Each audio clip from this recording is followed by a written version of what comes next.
stayed away on account of this Biafra thing. Can anybody begin to deny that there was no Biafra? It is unnecessary denial. There was a Biafra, and Biafra had a territory, and that territory is still there.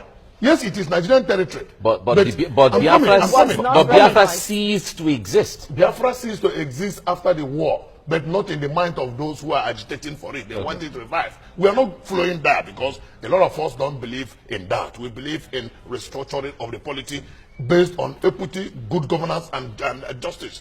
But the fact remains that if you say Nnamdi Kanu and his group carved their territory, they never carved their territory. You don't cover a territory by word of mouth.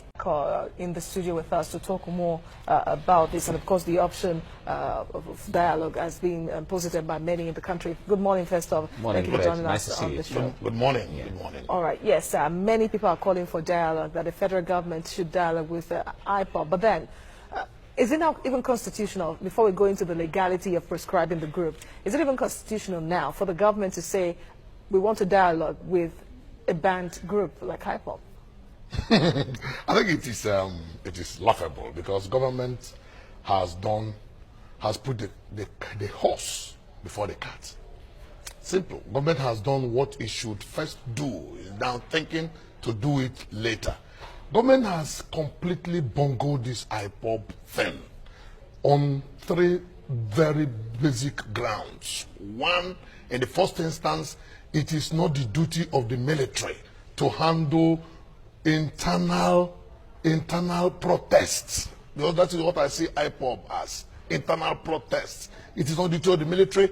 That means the police have been relegated to the background, and that is the challenge and the thing we have been talking about for a very long time, that the police should be enabled to do their work.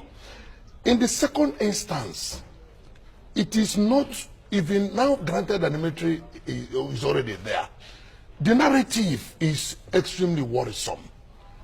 Why would the military not adopt what I call psychology of communication? Why python dance? Python is a huge animal that lives in the forest. It gives the impression that the military have only gone there to swallow the people. You are in an amphitheater with a python. You end up being swallowed by the python. So, in the north, there is Operation Lafia Dole. What is Lafia Dole? That peace must reign. Why wouldn't they adopt similar code name in the southeast? Why don't you adopt Operation Udokama? Why don't you adopt Operation Njikoka? Why don't you adopt Operation Anibuofu? Meaning peace is supreme, unity is strength. We are one. These are all names you can use. Why use that name, Operation Python Dance? You have already destroyed the psyche of the people. The people, the same people you have gone there to protect, because you said, according to elementary, that they have gone there because of the security challenges in the southeast. So you have gone there to protect the people of the southeast, and you have massively destroyed their mentality. So why adopt that name? In the territory of Northeast, where there is massive terrorism, you adopted a benign name like Lafia Dole. In the Southeast, where there is no such challenge, you adopt such a wide name like Python Dance. The people are terrorized. Okay. Now, the third mistake that the military has made, and which is the most terrible one, is codenaming and calling IPOB a terrorist organization. By all intents and purposes, it cannot stand. And that is why every well-meaning Nigerian, every well-meaning observer of Nigeria, the whole international community is shouting and saying, this is wrong. This is wrong. Anybody who does not see it as being wrong is only trying to flow with the tide. Government has created a field and filled that field with landmines, and then expect players to go and play in that field. That cannot stand. So why branding IPOB a terrorist organization? And then in the words of the spokesman of the military, that they have stones cocktails, club sticks, and broken bottles. For goodness sake, can that be tools of terrorism? And then he said that they do stop and search, and then they extort people. For goodness sake, can that be terrorism?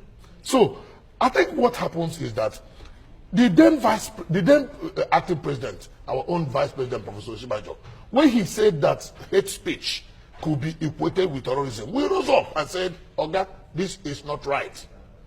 And he had not stopped making that statement. It is on the basis of that the military has now latched on and said IPOB is a terrorist organization. So to brand somebody or a group terrorist is no longer heavy in the mouth of Nigerians. Okay, because the leader of the country has so done. And I want to believe that, I think he said that in the heat of the moment, under the excruciating desperation of the massive hate speech that is going on, especially in social media. And I, for once, advise that the government should ignore most of those statements because many of them are not meant to be carried through. Okay.